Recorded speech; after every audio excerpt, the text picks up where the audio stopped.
Hey, what's going on, y'all? It's your boy Joseph, and today we're going to be doing things a little bit differently. You see, we covered a little bit on the best cashback credit cards for students, and that's just a small portion of the numerous videos that make up that same theme. And while I think it's exciting to browse the internet and see the great many credit cards with their enticing introductory cash reward offers, as well as their benefits that make their card worthwhile, I think it's just as important to understand the opposite spectrum in what makes a bad credit card bad. And while we can typically find these cards in the form of spam mail or from sketchy websites, all it takes is for one person, just one, to take the bait and lose countless hours of stress and money from owning that card. So in this video, we're gonna go into the breakdown of the 5 signs that make up a bad credit card and see the clear difference that sets itself apart from the normal credit cards. And at any point, whether or not you are thinking of signing up with a specific credit card, you can be aware of the red flags and be able to fully assess the card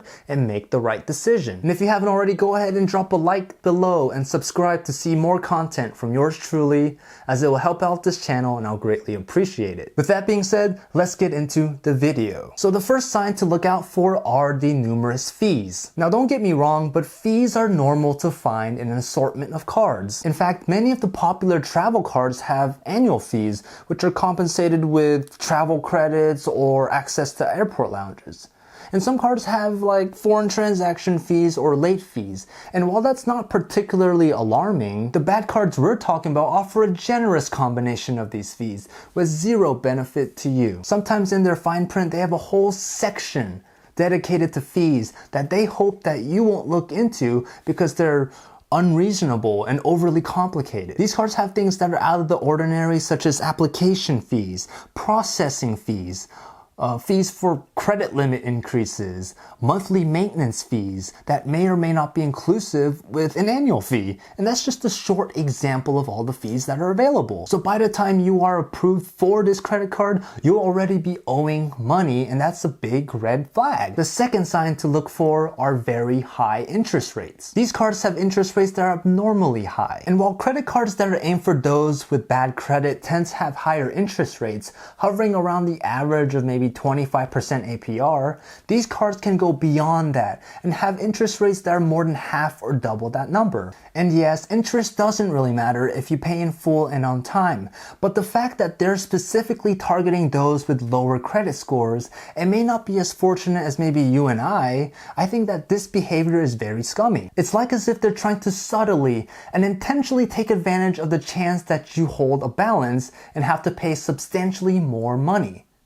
Because they are. The third sign to look at are their online reviews and ratings. If you look up this credit card and see a low score across many different review sites, it's a good sign to be aware of because other people have had prior experience with dealing with this card and can advise for you to either get the card or stay away from the card. It's kind of similar to going on Amazon and trying to buy something that you need, but you find that there's different brands or different reviews and then you have like different ratings.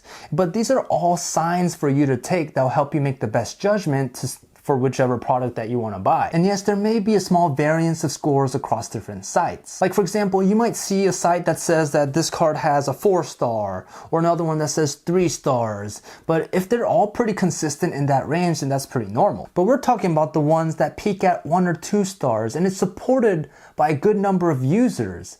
And you have another site that claims that this card has 5 stars, but only like 1 or 2 users are saying that. And I find that to be very suspicious. This is especially true if you look at a card's main website and they try to convince you that they have great reviews. And they do so by slapping on a static image with how many wonderful stars they have and handpicking certain reviews that rave about them. But at the same time, there is no way for you to either verify or see their whole catalog of reviews to see if it's actually true. Their approach is pretty much saying, yeah, just take our word for it and don't question it. The fourth sign to look for is whether or not they are properly reporting your credit. So the main goal of having a credit card is to build your credit.